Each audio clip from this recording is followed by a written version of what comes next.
Welcome to BoxSeat, a YouTube channel dedicated to finding the next generation of entrepreneurs. Entrepreneurs creating brands with purpose.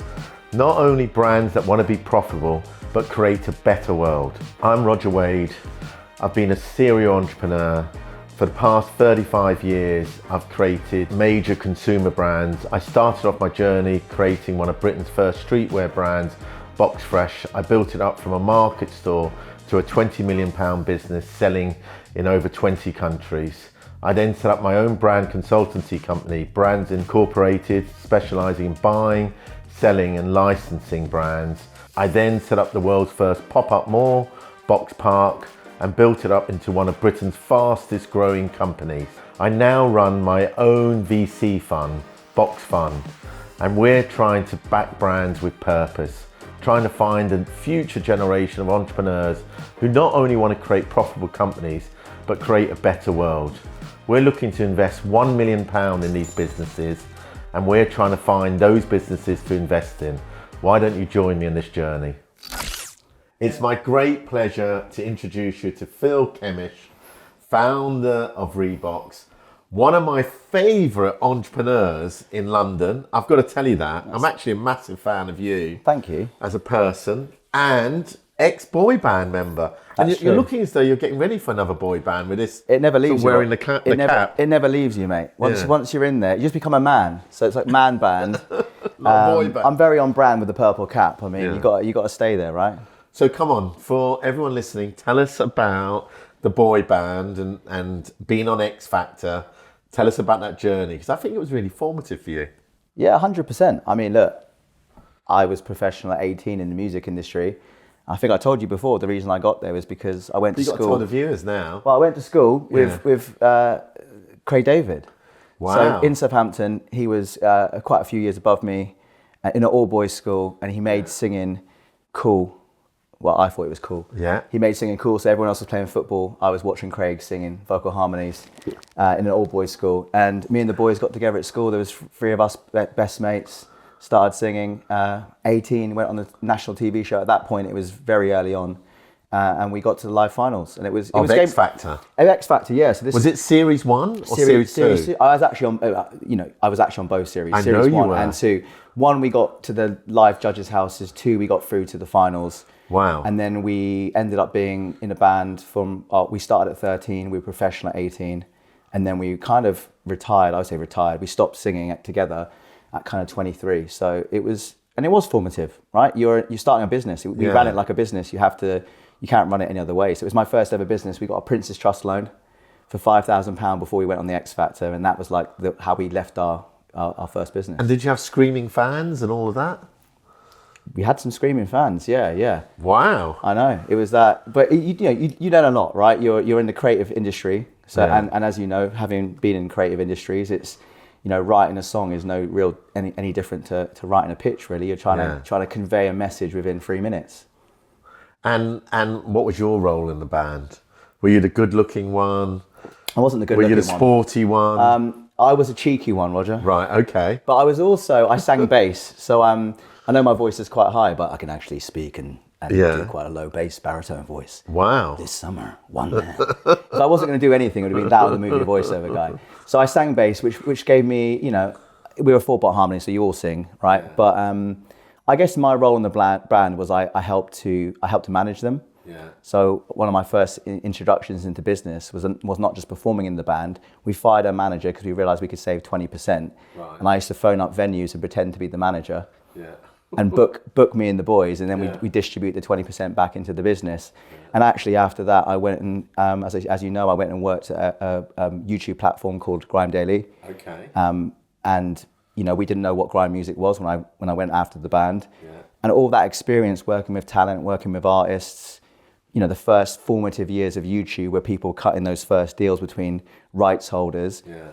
I had the perfect experience because I'd spent 5 years working in a band because it taught me all the things I needed to teach. And how did you make that transition from the boy band to, well, I used to call it GMR Daily. It was called Grime Daily. Is it Grime Daily or is it GMR? Well, it was Grime GRM Daily. Daily. Yeah, it was Grime Daily at the beginning, and then we decided, because funny story, we weren't sure whether grime was a bit of a dirty word. You were kind of first in as well, because you were doing. I remember one of the first deals. Box Park. We did Box Fresh as well. We did a deal with Kano. Yeah. So we did a bit of a. So I think that was one of the first ever deals we did as a brand partnership for grime music and one of your brands. So you were really early on. Yeah. I was really early on, and this is before it was on radio. Yeah. There was no radio. It was all done on YouTube.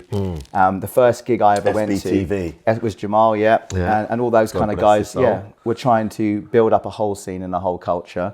And when we first started, it was in a basement, right? We were going to basement kind of raves where you'd have an MC and decks, and that would be it. And I think, I started to see that media and YouTube was going to be transformative. Yeah. I'd come from being in music, and I could see hip hop in the States, how that had been a culturally relevant brand. And I knew quite early on, I think, that this was going to transcend genres and people and colour, and I could feel it, right? I was going to gigs, and it wasn't just South London crew. Yeah. It was Matty, who's my business partner now, a white kid from Salisbury. Yeah. Every single word, buying grime tapes and wearing T-shirts. And I saw straight away, and I think this is relevant for business, that's going to be a wave. Yeah. And I guess my job in it was slightly like a translator, because you had all these guys who were coming from the scene, who were kind of music artists or, from the streets, who wanted to be entrepreneurs. But then you had the brands like yourself who maybe weren't able to do a deal, but I was in the middle kind of saying, right, do you want to do a deal with Kano? Yeah, 100%. And then I'll go to Kano and be like, look, it's 10 bags, man. What do you reckon? Yeah. And then I'll be able to cut those deals, which would allow both parties to get something. £10,000. 10,000 bags. Everyone else is worrying. It's 10 bags. It's not 10 bags or something, And you benefit from that early access to the culture, and the artists started to commercialize their craft, which, we're talking almost 15 years later. Grime Daily is now 10 billion views. Yeah. Me and Matty, who are the business partners of Reboxed, started the Rated Awards with Posty. Yeah. The Rated Awards became the equivalent to the Mobos. Yeah. And within 4 years, that was on Channel 4, right? And again, I think with business and life, what you learn is if you get into these things early, you're trying to find the right wave and you're trying to be part of it. So it's fair to say that youth marketing has always been a specialty for you. In the same way that really, like people were saying, I'm going into VC now. But for me, it's a very natural extension from running consumer brands and having private equity and VCs invest in me, that now all I'm doing is transferring those skills to invest in brands myself and just turning the table. 100%. But really, it's the knowledge of youth marketing in particular, the things that we picked up when we were younger, now you're just applying it to different sector. But it's the same customer. I mean, marketing and promotion is my background. Youth is a part. I mean, I'll give you a quick analogy of what I think you are. Yeah. So you were an act, you had some hits, you've toured the globe, and now you're the record label. Yeah. So I put it into music context. Like you're just looking, you're now like a record label boss. Yeah. I prefer the football analogy. Or the football I used team. to play up front, and now I'm the manager. Well, there you go. Yeah. I didn't play up front, by the way. Wayne Rooney. I'm joking. Looking better than Wayne, definitely. So 100%, I think, creating brands from the ground up and doing those kind of marketing activations that we had to go out and do. We were getting out flyers, right, on the streets for gigs. Right. I've never lost that. I went out on the street at Black Friday, and I got chucked out of Apple for giving away £25 vouchers. I think I saw you wearing a sandwich board just recently. I wore a Phil board. That's what I called it. I call it sandwich board. Well, it's a billboard, but I call it Phil board. Oh, Phil board. Okay. All right. There you go, Rod. So in essence, I've never lost that tactic of, if you want to have a message, you don't have to wait to get it out. You need to go out and physically be out there. I think a world in which everything's digital is great, but it's not. There are lots of real life people, and I think... Don't forget about the physical. Well, because it's so hard to stand out online, and it costs so much money now that sometimes it's actually more cost efficient to do things the other way around. But talk to me now about that transition from Grime Daily or GRM Daily, and then to Reboxed, and what transferable skills you're bringing from there to Reboxed, and why you were attracted by mobile phones. Yeah, I think there's a step that I want to go back to, and where that transition is. So post GRM, me and Matt started an agency called Disrupt Marketing. Okay. And Disrupt Marketing, in essence, was set up to help brands tap into what we knew, which was culture, social media, and really the world of influence, right? We'd come from being the first generation of social media entrepreneurs. Yeah. So that marketing agency, over the course of 7 years, we scaled it from 0 people to 30 people. We had some of the biggest clients. We launched Clark's Originals in the UK. We had House of Marley. We had Marshall headphones. So I started to get into consumer electronics, and I think that was ultimately because of our music background. Yeah. So a lot of the brands we worked with had a music relation. Yeah. So I started to understand how you kind of use culture and influence to build these consumer electronic brands. Yeah. And one of these electronic brands, I won't name who they are. During one of my time at the agency, I went over to one of their warehouses where you'd have the meetings, and I saw all these open box headphones, right? And I was like, what's going on? I asked my client, like, what's happened to these? And he said, well, look, they're returns. We can't do anything back without the box. We have to send them to China. We get rid of them. They get destroyed. And I said, well, give me a couple of those. I'll give them to my nephews, right, as a kind of present. And I realized that this is a big issue for retailers, right? They're getting all these returns, or they're getting kind of end of line stock, and they've got no other channels to really rebox them and put them out. Yeah. So I think me and Matty started to see that really early on, my business partner, and because we were working with clients, we were like, there's got to be a channel for this. And then, I don't know if you know, but in 2020, Amazon got done for burning electronic pallets, brand new items. I've actually just watched a whole Netflix documentary on this, I think called Buy Me. Yeah, which was just absolutely blew me away about just, the consumer culture that we're creating and deliberately creating obsolescent products, and to the point that I think Apple at one stage were gluing their phones together. You couldn't replace batteries. There was actually some legal cases out there to force electronic companies to be able to repair them, which is unbelievable. And we need to actually create a repair culture, but actually it's not good for profits. No, I mean, which is ridiculous. Yeah, these companies make their items for new, right? And even me, who was representing these clients, we sold millions and millions of new tech items. And I guess there was a conscious decision by me at a certain point in my life, having done a few of these things in the world, to say, do I want to keep on doing something new? If we can have this influence and this ability to market something, why don't we look at changing it? So luckily we'd sold that business, and I had a little bit of time off, and I started reading about the circular economy, which is recycle, reuse. And there isn't many solutions. It's quite a difficult business model, but it was happening in fashion, it was happening in cars more. And we really felt there was an opportunity to basically take these unboxed products and rebox them and resell them. And in essence, that's where this came from. It was what's the opposite of unboxing is reboxing something, and that was where the idea came from. It's crazy that you're talking about this at the moment, because I'm actually watching 2 documentaries which are having a really profound effect on me. Okay, and one of them is the David Attenborough Netflix documentary, which is Our Planet, and talking about the destruction of our planet. And you get all these ridiculous climate deniers like your Donald Trumps of this world, and then you've got David Attenborough who's spent his whole adult life as a conservationist and actually has seen firsthand the disruption that the climate is causing. I think they're talking about the ice caps in Antarctica are melting at twice the rate that they were like 10 years ago. And then at the same time, then I watched a documentary, I think called Buy Me, which again was on Netflix. Yeah. And they were talking about inbuilt obsolescence. Yeah, planned obsolescence. Planned obsolescence. Yeah, which in electronics is generally the software will update at a certain point. And or just the fact, your battery's going to run out after 18 months and you can't really replace the battery. You can't really get to it, okay? Yeah.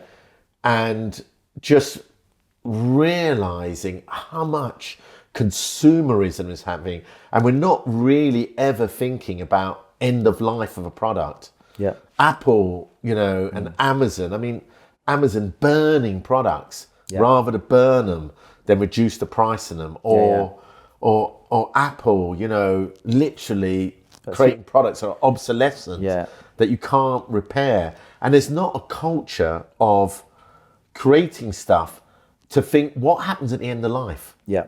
Which is absolutely balmy. Yeah. It's just, oh no, I don't care. Yeah. I don't care if I'm Apple, one of the most profitable company in the world, making worth trillions. Oh, we don't care one bit about what happens to that product at the end. Well, that's disgraceful. And actually, what you are addressing, I'm sorry, I'm doing your selling for you, is you're addressing the issue of What happens with these phones at the end of? We don't need to replace phones every 18 months. No, every 12 months is still the upgrade cycle, right? For Samsung and for Apple, that's the two biggest, it's 75% we of should the market. be recycling phones. Yeah. And we should have a way in which they can be recycled and thinking about end of life, you know.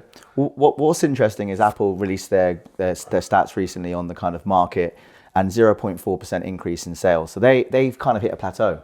I think you're going to see this with Apple specifically.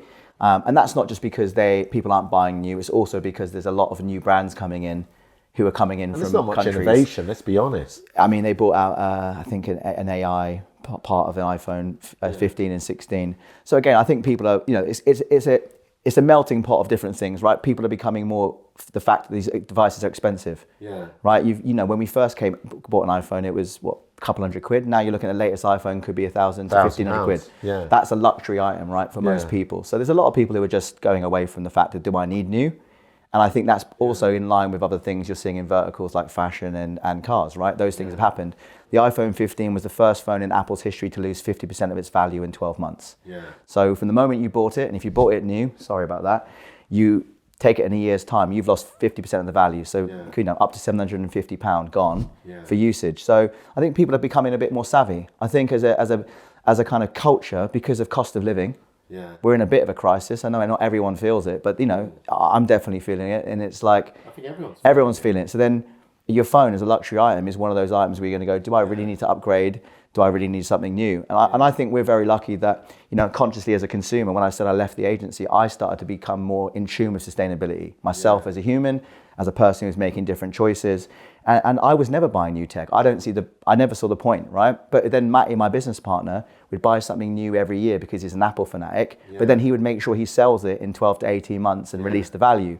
So we had these two conflicting views where Matty, as a designer and an Apple lover, wanted to resell his items and I would buy his items. But we just felt the whole experience was quite shady. There's actually another story that I don't often tell because it makes me look a bit silly. But well, please tell us. I bought, I was in the agency, fast growth agency. You've been in these businesses. You get a new starter, someone like George over here, he wants a new Mac. George the filmmaker. George the filmmaker wants his new MacBook Pro to do his editing on. And I would never go out and buy new, So I found, this guy in Gumtree. I went and bought this Apple Mac. It was an Air. It wasn't for George, but it was for someone like George. Took it back to the office, put it on the desk. The guy opened up. It was weighted tiles. Yeah, I had one of them. I could. This is so embarrassing because the whole team opened it up. They actually make it quite difficult to open it first. It was a new box sealed, and then they weight it to the same way. And the guy was so nice. He bought me a cup of tea and sold me some tiles for £600. And Matty and me just looked at it. It wasn't the complete reason I started, but I definitely thought there's definitely something with trust here. Yeah. There's definitely something with customers like me who want a nice experience, but they want a nice experience in secondhand. And I think, that's why you've seen so many of these luxury fashion resellers doing well. Because people want luxury fashion, people want luxury tech, but they just want to not buy it for new prices. But at the same time, you've got a situation that Burberry's burning its clothes. Well, it's a similar thing. Yeah, which again is disgraceful, to be honest. But even more disgraceful than that is you've got certain fast food chains that deliberately spoil their food so people can't go and eat it from the bin. I mean, that's just ridiculous. Yeah, so fashion and tech, I think, and I need to double check, but e-waste is now the fastest growing waste stream in the world. So electronic waste, and you'll probably see from those documentaries, 50 million tons annually. And a lot of this waste isn't going to China or the UK. It's going to Africa, and you're putting it into piles, where they have what is called burner boys who are going through taking the stripping it down for the precious metals and then selling them. And it's full of toxins, and it's not healthy for the world. It's not healthy for the workers. Exactly what I just watched. It's probably what you just watched. It was in Thailand. Yeah, so that, and they're not meant to be shipped there, by the way. I know it's cool. It's completely illegal. But this is where our waste. Or clothing going to Gambia. Yeah, this is where our waste is going. So I guess what I believe, and I think the people that are shopping with Reboxed, is that you don't need the latest tech. One, and two, if you are going to have a phone, why not put it back into circulation? Because I truly believe that an iPhone 16 for this year's iPhone will have 3 lives. Right, it can have a 2-year cycle, a 2-year cycle, and a 2-year cycle, and that's keeping it in circulation for longer. But why is? Sorry, I've just got to ask you because I've got iPhone 13 Pro Max, right? Okay, it's a great phone. Yeah, I just replaced the battery in it. Okay, yeah, always convenient after 18 months, everything starts slowing down. So I went, no, I'm not going to have this. Yeah. I'll replace the battery. What is the iPhone 16 doing that's so much better than the iPhone 13? I think the things they are improving is, one, they're saying they're improving battery life. It's always been a big bugbear for Apple users, right? So I think Apple specifically is focused on a couple of things. The battery life, they've got a new camera system, I think lenses, right? And I think a lot of people who, say they use their phone for video or content, there's a lot of people out here who are using it specifically not as a camera. Okay. So, you'd buy a camera maybe for 2,000, what's the point? And then I think thirdly is AI. So I think Apple is quite late to the party. Samsung have embedded AI in a lot of their phones. Yeah. Whether that becomes a norm for people, and that's only Apple 15 Pro and up, so you won't be able to get the new Apple AI on your phone. Yeah. You would have to upgrade to a 15. Yeah. Look, I've got an iPhone 15 Pro. Yeah. The AI for me, I'm not using it in my daily life on my phone. What can you do in the AI? I think it's going to start reading your Gmail and start correcting things, and basically it's going to be doing some of the basic tasks. That through my ChatGPT anyway. I think there will be some users who that's an upgrade, but I think the average user right now isn't adopting technology the way they used to, right? Yeah. Every year there used to be a huge incremental jump. If you remember the iPhone kind of 10 to the iPhone 13, the jump, they're just not there at the moment. And okay, so look, I'm fully bought into the idea of recycling phones, reconditioning them, repurposing them, okay? Mm-hmm. But you're in a really competitive marketplace. And I did a bit of research behind the scene. I've looked at some of your competitors like Back Market, I think it is. I think there's Music Magpie as well, just recently. What's your defensibility? How are you going to compete? How are you going to compete? Is it always going to be about price? How are you going to defend your position in terms of Reboxed versus these other guys? Yeah. I think it's a good question. I think, one, the market's huge, right? Everyone's got a phone. So we're not in a niche market here. We're in a market that's probably going to be worth, 2, 3, 4 billion in the UK alone, 200 billion. So there's kind of room for more players, I think, in a competitive nature. I think we got a really strong brand, right? I've always said it, from a brand experience and a brand point of view, we are, I think, better placed. When it comes to the user experience, when it comes to the actual refurbishers, we're only working with top tier refurbishers. So some of the biggest companies in the world, the global guys who look after Apple or look after 3 Mobile, they're partners of us. And I think that always gives us a supply chain. So how do you get your stock? How do you have continuity of stock is we work with 4 or 5 big refurbisher partners. Yeah. And these are the guys that take the phones back from Apple or take the phones back from 3 Mobile. Okay. They refurbish them. And these guys are multi-billion pound kind of 3PL logistic companies. Yeah. They plug into Reboxed. We're able to distribute those devices. And we have what's called a tech check. So it's a 70-point check that we've built with them, which every phone goes through that. So it's kind of a level of quality that we can trust. So to do a bit of research for this, I put in some iPhones. I think I put in my phone, to be honest with you. Just I said, I'll check this one. Yeah. So I put it across the channels. And you and Back Market say we're comparable. Okay, so I'm that customer, but obviously Back Market have got more money than you've got to spend. I think they raised quite a bit of money, didn't they? Yeah. How much did they raise? More money than you'd ever need to raise, probably 400 or 500 million at a 5 billion valuation. So there's 2 ways to look at that. They've got more money to spend, but they've also got more money to pay back, and they've got more. They're fighting on 7 to 8 countries. Okay. Right. So how are you going to compete with them? You've got somebody that's virtually doing something identical to what you're doing. How is Reboxed going to compete with Back Market with that sort of financial strength? I think we did something quite clever. I don't know if you've seen the kind of circularity as a service proposition from Reboxed. So we went to retailers like 3 Mobile, a client, and we said, how many returns do you get a year? Yeah. Hundreds of thousands of returns, and they come back through trade-in or they come back through their own kind of open box returns themselves, right? A customer doesn't want their upgrade. Yeah. So we've done a deal with those guys that we get access to that stock, which is exclusive. Yeah. We then have a partnership with them where we're able to rebox that stock and give it back to their customer base. And they're 7 million customers. So while Back Market's spending millions of pounds on billboards and Google ads, we're distributing our brand to millions of customers through a branded relationship where it's Reboxed with 3. And I think that's really different, right? No one's doing that in our space. And I think I've taken that model. Have you got a price advantage there, or I didn't really notice any price advantages. It was all comparable. I don't want to get caught in price. I think ultimately I'm actually sometimes more expensive than back market, because we don't put ourselves against back market. If I'm honest, I'm taking customer market share from Apple. Yeah. So my view of the world is, if you want to compete against eBay or Gumtree, you're down here. Yeah. I want to convince those customers who would shop new to get £100 discount to buy a relative phone, right? So I'm not trying to compete on price. I'm trying to take new market. And 68% of our customers, Roger, are actually first-time refurbished buyers. So we're very much a transition market. You're really saying that actually we're looking at the bigger picture of getting people to buy less iPhones from Apple.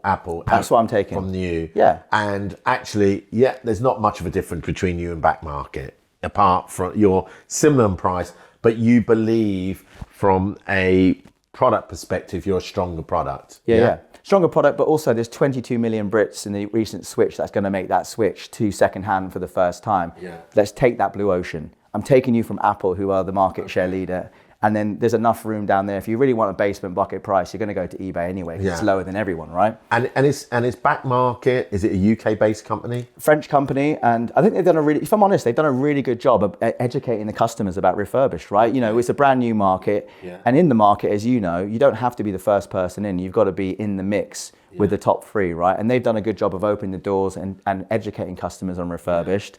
But they're fighting on, I think, 9 or 10 countries, which I think it makes it very difficult to really focus on what we have done, which is a UK. And what are your competitive advantages over them? Sorry, I just want to sort of where do they get their product from? Where do you get your product from? And how do you compete against them? Yeah, so they're in essence a marketplace model. Yeah. So I think the model in essence is very different. So if you're a marketplace, as you'll know, it will take a commission of 10%, right? Yeah. And that the commission, you have to take out your fees, and then take your costs. So they might be a 3% business, right? So in essence, we're different because we're more of a retailer. We're working with these guys as a retail partnership with our stockist. We're taking some risk on stock, so we're holding more stock ourselves. We're not a marketplace, and in essence, we're delivering the whole Reboxed experience. Whereas when you buy a phone from back market, you're actually buying it from Jim Bob's Phones. Yeah. So you don't have any control, and they let anyone sign up, right? Yeah. There's a recent video where an influencer opened up a back market phone, and it was fake batteries glued on. So the consistency of quality of these marketplaces is very difficult to remain. This is good, Phil. You've got to take the gloves off, you know. Well, I'm just saying. I mean, I wouldn't want to go to back market. Sorry, so not black market. Yeah, maybe that was a Freudian slip. Maybe, yeah. But yeah. Okay, now let's speak about something else. CAC. Okay. And for those people out there that don't, the cost of acquisition of the customer acquisition costs. So what is your average CAC? Yeah. And how does that compare to people like back market? I think we're very competitive. We're profitable in every sale, which I'm very happy to say, whereas there's a lot of businesses out there, like the ones we've mentioned, who are losing money to acquire a customer, right? Okay, so give me an example of those. You know, those dynamics. A normal CAC maybe in this industry at when you're a competitive market might be £70 to £100, right? Yeah. If you've only got £50 to £70 in that phone, you're losing money every single time you acquire a customer. And back market story, and a lot of marketplaces story, not just back market, is if I acquire a customer once at a loss, it's fine because they're going to come back and buy 20 items from this marketplace over their lifetime. They're talking about customer lifetime value. But I don't buy into that. I don't buy into that. But this is how they all raise so much money, because they said, I don't think they've got a lifetime customer because they're not selling anything unique. I agree with you. And this is where the story's falling down. And this is why a lot of these big businesses that have raised money during that boom, which we all saw, are now really struggling to make the unit economics work, right? Okay. So we might make between £70 and £100 a customer, right? Yeah. Our CAC will be around £30. Which is very, very low in the market. And we do that through affiliates and partnerships. So we do that because we're driving our traffic through trusted sources like 3Mobile or Airtime Rewards, 4 million members who are coming to get a Reboxed phone because they've trusted the partner that's advised them this is where you should get your upgrade from, right? And then we're able to make clean money every single device because our profit's then going to be between £30 and £50. So just give me an idea. On a 13 Pro Max in a good condition, right? Yeah. How much are you buying it for, roughly? Yeah. Just roughly. Yeah. How much are you selling it for? What profit are you making in it? And how much is the CAC? Yeah, so we might buy it for, say, 300, sell it for 400. Our CAC will be 30 quid. We'll make 70 quid. Yeah. We'll minus some of our costs. So that you've got refurbishment. Yeah, that's done by the refurbishers. Yeah, okay. So that's fantastic because the refurbishers are owning that stock. We get we get the point of sale. They've done the refurbishment work, and then the cost of goods for us are transaction fees on our platform. Yeah. And then you've got a box, lovely little box. Yeah. You know, coming in. Someone show the box. There you go. Yeah. So nice, you know, experience all the way down to every single phone fits in one box. We developed the whole packaging, so you know you don't have to wastage. Cases as well, so people get that extra value. Okay. So we might make, you know, on average, say let's say 50 quid a box, between 30 and 50 pound, but then we've got the added incremental value of maybe an insurance. So we started selling insurance this year. So people are adding phone insurance, they're adding a case, which cost us 15 quid. If they cost 15 quid, it might cost us £3. Yeah. So you're actually making your money on that from a sale. And what's this about the new SIM development? Speak to us about that. Yeah, so I think the most exciting thing that I'm seeing is that, you know, eSIM is coming, and basically eSIM is basically the fact that hasn't it come already? Yeah, so it's in America the iPhone 16 is sold with no plastic SIM, which is good for the environment. So there's a benefit there. The UK still has SIM slots, but I would say in the next 2 years no phone will have a SIM. Everything's going to be electronic SIM. You can have multiple SIMs if you need to, travel SIMs, all these kind of things in your phone. So that you download. You download it. It says QR code, or you can have it preloaded on a phone. Okay. So what we're really excited for, we work with some of these, they're called mobile virtual networks. We work with some of these SIM companies, and we've started to see the average economics of SIM, as you can imagine, because they're selling a service, is very, let's say, very lucrative. You know, some of these SIM companies, I don't know if you know how the networks work, but I got this a download from one of our investors. So if you buy a contract for £20 and you've got, say, 50 gigabytes of data. If you only use 20, they sell me the 30. Right. So it's an arbitrage game. Okay. So that's how they make so much money, these networks. And now they're all consolidating, as you probably saw recently. 3 and Vodafone have just got back together. They're all going to keep their cost base the same, as in how much money they're making. They're going to kill half of their staff, shut half of their shops, and make double the revenue. Right. So what's interesting is all these big network companies are going to distribute their networks now to resellers. So Revolut have just started their own eSIM business. They've got 22 million users. You can imagine that a lot of those customers might bank with them and also take out a contract. Set it up straight away. Straight away in their bank. So we're working with someone like Revolut, and we're looking at the opportunity to sell handsets and SIM together to their customer base, right? So how does that work? Is it just simply a case of we can pre-download the eSIM? Yeah, because we grew up maybe with these networks, right? And we felt connected to them, right? You've got a whole generation who doesn't really care about the brands of the networks. They just care about how good their data is and how fast it is, and paying a monthly cost, like any other subscription, right? It's kind of like, what value do you really get from your network provider? So I think there's going to be a whole wave of people not just buying hardware, but buying services. And that's where I think we're really interested. We want to be the first ever secondhand mobile network. So you could be a secondhand mobile network providing eSIM services on top, like bolted on. So you could go, like if Reboxed wanted to launch, you go, okay, we'll do a deal with you, we'll do Reboxed, and you're going to make some margin on the eSIM business as well as the phone. We'll make more money on the eSIM business than we will on the phone, and I'll give you that phone for cheaper than anyone else in the market because I've got you as a provider, a member. Which is what our ex-chairman did, I guess, with Carphone Warehouse. Exactly, yeah. He wasn't really making money from the phones. He was making money from the mobile service. And it will be sustainable because you're buying a second-hand phone. We're going to offer you repair whenever that phone breaks, and we'll offer you trade-in value like nobody else because you're a member. So the idea is you kind of make it fun, make it easy, make it, more than just buying a phone, but buying a service. And I think that's where we want to go with the business and the brand. Let's start to talk about the financials, okay? So give me your last 3 years turnover and tell me when you're going to break even. Of course. So, Roger, when did we meet you, Roger? I mean, just trying to think. I think we met 2 weeks ago. Oh, when we originally met was a couple of years ago. So I'll go the last 3 years, right? So I'll include this year because we're nearly at the end of it, right? Okay. We're in December, right? So the year before last, we did about 700K. Yeah. Last year we did 1.6 million in turnover, and this year we're on 4 million. So we'll hit 4 million just over. 4 million based on what? Total sales. Yeah. But how have you extrapolated 4 million? Is it the last 3 months? No, we've done. Rate? No, we've done it as in that's the year turnover. January to December this year, we would have done 4 million. Last year, was 1.6. This will be 4. So about 150%. And where's that big jump come from? I think it's come from 2 things. One, our network partners. So starting to work with partners who have real scale and big audiences and distributing the brand. 2, we signed 2 of the biggest refurbers in the country. So we had more stock, we had more demand, we were able to satisfy that customer, and we're seeing a 15% customer return rate. So we're now 4 years into Reboxed. So those people who bought a phone 4 years ago, what's really great is I'm seeing those customers come back, same customers, buy a new phone and sell us the old phone. So I can start to track the life cycle of devices and customers, which is really interesting. Speaking about that, one of the things I noticed on your website was you didn't have a trade-in on the site. Why is that? Is that just limitations to do with Shopify? We built the system.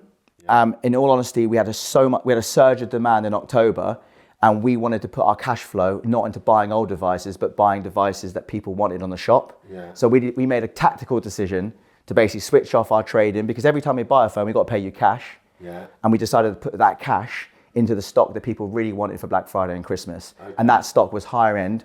We were actually, I would say our business trades more on the premium devices, so 13, 14, 15 Apple. And we don't, if we're buying all of our devices on an iPhone X11, that's not going to help. But don't you feel as though there's a customer out there that wants the convenience of, you can go onto Back Market, you can buy a phone of a comparable price, and you can get a trade-in as well. We will do it. We're not going to take it around forever, but as a business that's still growing, we have to make, as you know, cash flow decisions on what's going to make the best impact on the business. My investors wanted to see 4 million on sales. And if I spend all that money on trade-in stock and weren't able to sell it and realize that cash, we weren't going to do that. Next year, we are launching buy and sell in one flow. So you can buy a phone and use the old phone to upgrade. So basically get a discount. So we're going to be bringing all this kind of circularity in-house. A big word in VC is defensibility. What is the defensibility of your company? I think it's threefold. I think, one, we're building a brand that you can see customers come back to and traction, right? Defensibility of a brand. Two, we have some exclusive partnerships in contract with some of the biggest retailers in the UK.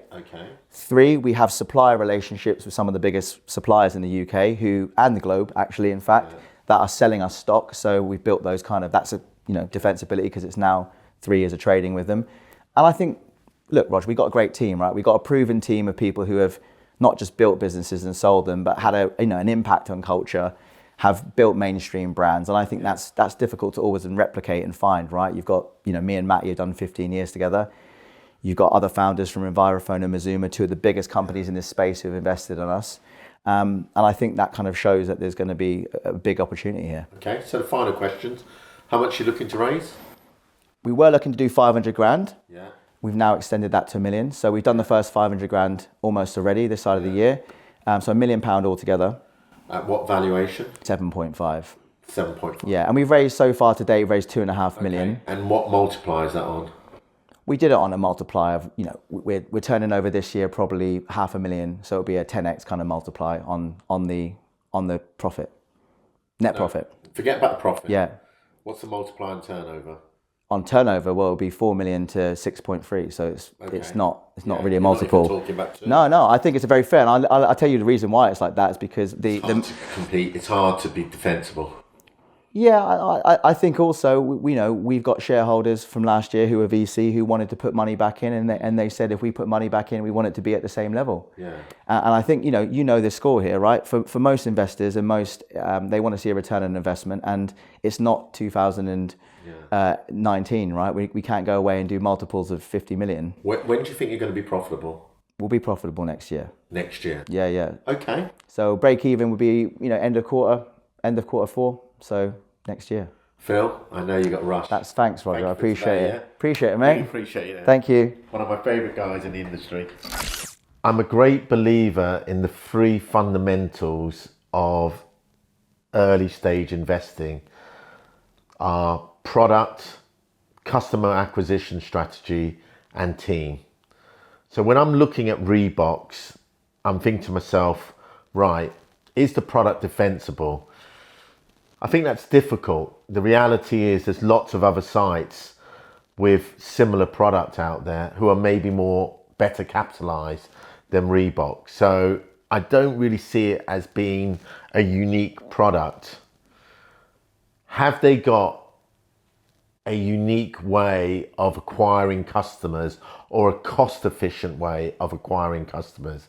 I think undoubtedly Phil and his partner Matt are experts at youth marketing, and I think they have a competitive advantage when it comes to attracting that audience. So I can understand that. But I think the most important selling point of Reboxed is the team. Phil's enthusiasm is infectious. I really, really genuinely like him as a person. And I think that whatever he sets his mind to, he's going to be successful.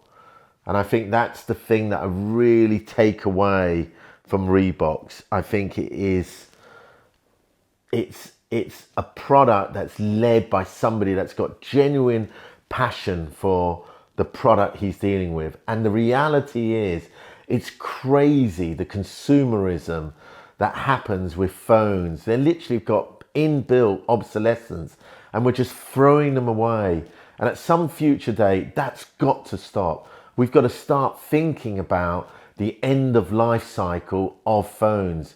And we've got to start saying to ourselves, do we really need to be throwing away phones after 12 of 18 months? How can we recycle them? Why do we need to keep changing phones? So from that perspective, I think Reboxed is a great potential investment.